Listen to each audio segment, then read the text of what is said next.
Bonjour, c'est Caroline Bahadorian de My Perfect Mosaic Embryo. Je ne savais pas du tout, que mon groupe était tellement populaire en France et je voudrais remercier les filles qui m'ont contactée, notamment Sophie, Nadia, Tali, Véro. Non, je ne peux pas rentrer en France pour passer sur une émission télé Véro, je suis désolée. Caro, R, Sonia et Faustine. Alors, ce groupe, qu'est-ce que c'est? Ce groupe, c'est mon histoire, c'est l'histoire de beaucoup de femmes qui font de la PMA, des fécondations in vitro et qui maintenant font tester leurs embryons pour être sûres qu'elles ne vont pas transférer un embryon qui serait porteur de trisomie. Alors moi, mon histoire, elle commence il y a plusieurs années, mais en l'occurrence il y a 5 ans, quand j'essaie de concevoir mon fils qui aujourd'hui a 4 ans. J'ai ce seul embryon que je décide de faire tester et la clinique me contacte quelques jours plus tard en me disant « Madame Bahadorian, nous sommes désolés, mais cet embryon, il lui manque une petite partie du chromosome 6. Ça va pas être possible de le transférer. Si vous le transférez, il risque de lui manquer des membres, il va avoir des trous dans le cœur. Enfin bon, il faut juste le jeter. » À l'époque, j'ai déjà 40 ans, j'ai déjà fait 13 inséminations et 4 fécondations in vitro. Donc, je décide de ne pas jeter cet embryon, de faire mes propres recherches. Je suis un petit peu dans le métier, je suis un petit peu une influencer, comme on dit en anglais. J'ai déjà des groupes Facebook et je décide de faire mes propres recherches et de créer ce groupe, My Perfect Mosaic Embryo. Ça démarre très vite parce que comme je suis déjà l'admin de IVF, donc fécondation in vitro groupe, j'ai beaucoup de mamans qui basculent d'un groupe à l'autre et qui viennent et qui suivent mon histoire et qui se demandent ce que je vais faire de cet embryon. Je décide de le transférer et 4 jours après le transfert, j'ai un test de grossesse positif. Là, j'ai plus de membres encore qui viennent et qui joignent le groupe. Le groupe n'arrête pas de grower, comme on dit en Amérique. On a même des médecins qui viennent s'y joindre, des généticiens, des nurses, enfin des cliniques un petit peu partout, dans tous les pays du monde, en Israël, en France, aux États-Unis. Puis ma grossesse se passe bien et puis je mets au monde un petit bébé qui va très bien.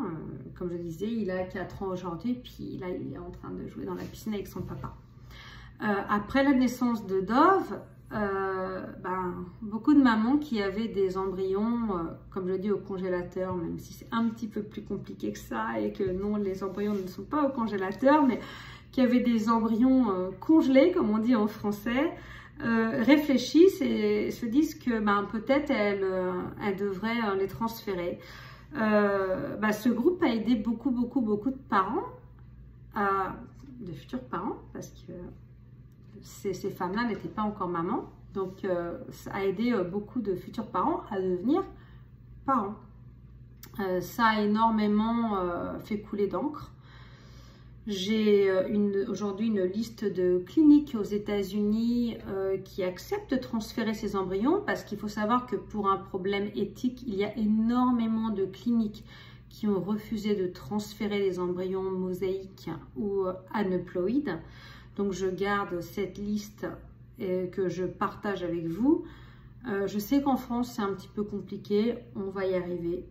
Vous allez y arriver. Pour le moment, ce n'est pas possible de transférer un embryon congelé en France, dans un autre pays, mais on va y arriver.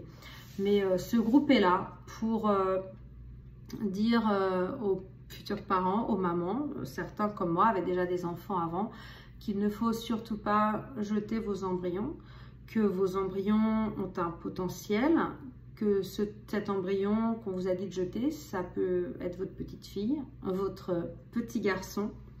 Donc, essayez de faire vos recherches et contactez-moi si vous ne parlez pas bien anglais. Moi, je suis complètement bilingue. Ça fait 12 ans maintenant que j'habite aux États-Unis. J'ai 45 ans, donc j'ai vécu quand même toute ma vie en France. Donc, n'hésitez pas à m'envoyer vos messages. Mais surtout, ne perdez pas espoir. Si on vous dit que votre embryon n'est pas transférable, Ne croyez pas forcément celui qui a fait 10 ans ou 12 ans d'études. Essayez d'apprendre par vous-même. Le forum maintenant a beaucoup de membres et beaucoup de femmes qui sont devenues mamans et beaucoup de mamans enceintes. Donc ne perdez pas espoir et merci les filles. Vos messages m'ont vachement touchée. Je vous remercie.